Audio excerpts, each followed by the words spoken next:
19-годишно момче завршило на клинички со 4 убоди во грб откако било нападнати и ограбено во Шуто Оризари.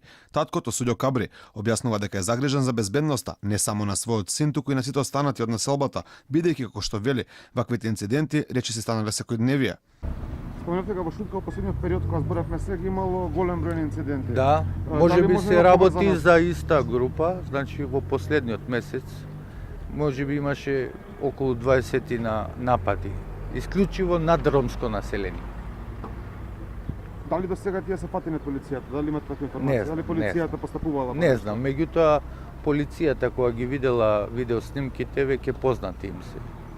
Значи уште нема информација дали Да, дали се уапсени или нешто од некоја потрага по нив нема. Сулјо Кабри вели дека разговарал со градоначалникот Курто Дудуш, кој наводно му кажал дека знае кои се напаѓачите. Кажа дека познати се сторителите. Сега не знам, ни он немаше информации дали се фатени, дали ќе ги фатат или така нешто, дека постојат докази, на видеолентите се гледа се, значи, како е прободено детето, што, од кого е пребодено. Првиот човек на Шуто Оризари, пак за Алфа, вели дека не знае ништо за случајот и дека на оваа тема не зборувал со никој. Од МВР пак без подетални информации, од таму само соопштуваат дека имало инцидент, а кои се сторителите останува непознато. СВР Скопје презема мерки за расчистување на случајот. Нападнатиот Метјавил Кабри е во стабилна состојба на торакална хирургија.